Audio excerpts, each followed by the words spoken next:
You're watching ChillyBoy Productions. I'm Larry, ChillyBoy Chillson, and this is my review for The Marvel. Now, before we get into this review, make sure to go ahead and click that subscribe button down below so that you can chill with me on each and every one of my latest videos. The Marvels is a 2023 action adventure film part of the Marvel Cinematic Universe. Carol Danvers has reclaimed her identity from the Kree and taken revenge on the Supreme Intelligence. However, unforeseen consequences have Captain Marvel shouldering the burden of an unraveling universe when her duties sent her to an anomalous wormhole linked to a Kree revolutionary. Her powers become entangled with two other super beings, forcing them to work together to stabilize the cosmos. The film stars Brie Larson once again, returning as Captain Marvel herself, Tiana Paris, Iman Vellani, Zawe Ashton, and Samuel L. Jackson. So we are back with our third MCU film of 2023. And now more than ever, we are truly seeing the television worlds collide with the film worlds in the MCU. Because the Marvels puts two characters who have primarily been seen on the small screen front and center as co-leads in an MCU feature film. Now, Captain Marvel herself has obviously been a hot button topic since her introduction, with her film grossing over $1 billion at the worldwide box office. She truly did prove to be superpowered. And thus, so many of us were highly anticipating the sequel to Captain Marvel, to see this character truly return, because while we have seen Captain Marvel here and there since her debut film, I feel like it's been a little bit light with one of the strongest heroes in all of Marvel. Add to that an amazing addition from WandaVision and the super charming Ms. Marvel. I have to say, I was hyped. I thought the trailers looked fun. I thought the music really helped things out. And I was really excited to check out the Marvels. And ultimately, I had a good time with this. I think it is fun. It's a perfectly good watch in the movie theater. Now, this is kind of just a good old fashioned superhero blockbuster. So let's go ahead and talk about the positives first. Well, I actually want to give the biggest positive first and foremost to the fight scenes, the fight choreography. Really, Nia DaCosta as a director. She is the first Black woman to direct an MCU film, and she does a fantastic job here. And a lot of that is highlighted in the amazing fight scenes, because when they are just going like hand to hand, obviously we saw in the trailers that they are swapping positions each time they use their powers, which is a really cool and fun, inventive thing to see visually. But we keep the camera really focused. It's some of the best shot action in Marvel for some time, if you ask me. I thought it looked great. I also thought the film blended humor with the non-humorous moments really well. That's obviously a big thing in Marvel. We have the humor, and this is one of the films that really just worked it in at appropriate times. I laughed consistently throughout, and it never got in the way of like big emotional impact moments. The humor just sprinkled throughout the film in the right spots. As for our leading ladies, they were okay. I have to say that. I think Brie was more present in the first film. I actually really would have liked to see her have to push more with her acting chops in this film, but she serves what needs to be served. Tiana Paris is always a delight, and she is a delight here. And then Iman Vellani as Miss Marvel, Kamala Khan. She is just a bundle of joy. But really, kind of the standouts for me were the backup characters, the characters that weren't in the limelight. I thought Samuel L. Jackson was hilarious as Nick Fury here. He was so good and just having a good time getting to use his personal brand of humor, and it was amazing. Kamala's family, particularly her mother, is once again an icon. So fantastic here, just like she was in the show itself. But I loved her and I love their relationship together.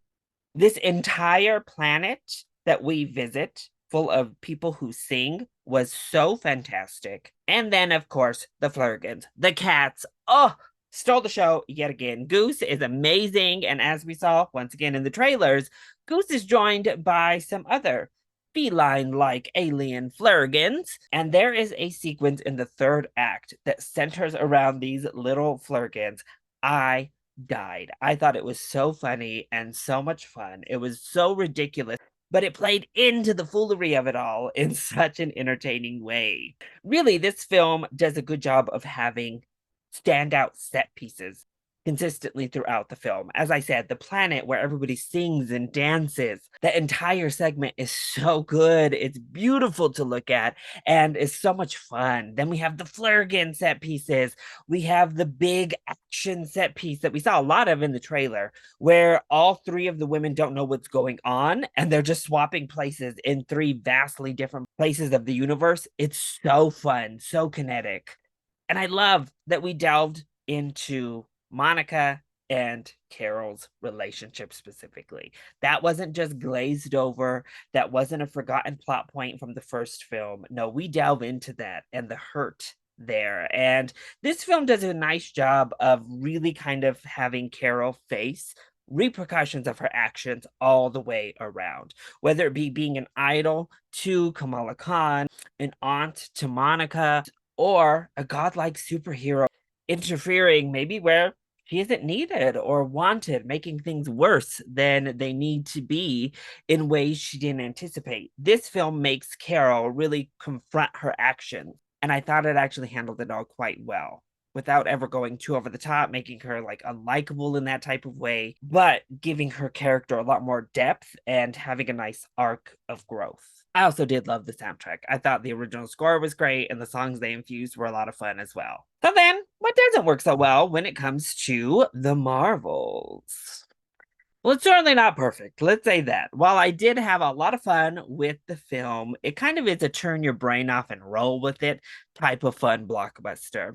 My biggest problem actually came down to the fact that I think we leave way too many loose ends at the end of this thing. Like, we just leave an entire planet that's under attack and never know what happened. And that's kind of it. Like, that's not tied up for the audience at all. And there's actually several of those type of instances in this screenplay where things happen and they definitely have consequences. We just don't even follow up, even in the slightest. And I think part of that has to do with our villain. She's not very good, unfortunately. I was really hopeful we were getting this badass, cool female villain. No, she's pretty lame. And it's disappointing because I actually think she could have been so interesting. Her backstory was ripe for an interesting villain. But they do nothing interesting with her character. She turns into this over the top, kind of just blech, generic villain whose motivation is clear, but her plan to execute her end goal is dumb. It makes like no sense. Nothing she does in this movie makes much of any sense. I'm sorry to Zoe Ashton, but I did not like the performance either. This is not one of those scenarios where you're like, oh, the villain kind of sucks, but at least the performance was amazing. No, I thought the performance was pretty bad as well. Everything to do with the villain actually just kind of sucked. And that sucks because it was so ripe to give Carol this amazing arc having to face her past. And instead, they gave us this. And the visual effects. They waver vastly. There are some gorgeous effects on display here. Pretty much everything to do with Carol flying, I did not like. It still just looks weird and kind of uncanny. Anytime she's like moving really in that type of vein, it doesn't work. The Flurgans look great, and some of the big landscapes looked great. Even some of the power set stuff looks cool, but I don't know, every now and then I was just like taken aback as like Carol with this weird floating head when she flies around. And I also didn't love the last scene. It's kind of funny, kind of cute, but should have been a post credit. That's what I'll say. It was a stinger, and it should have been where it belonged in those credits. Speaking of the post credit scene we do get, though, amazing. I loved it. I was hyped. I'm not going to say any more. CGI, we'll work on it. I'm sure we'll get there. But the scene itself, hyped. Be warned, there is only one. Yeah, only a mid credit. There's nothing at the very end. Also, there's a cameo in here that sent me into full gay panic mode. MCU, you know what relationship I'm talking about. Stop stringing us along and make these women canon. But overall, I had fun with the Marvels. It's not too deep. It's a lot of fun. There's a lot of fun set pieces throughout the film. The characters are just likable enough.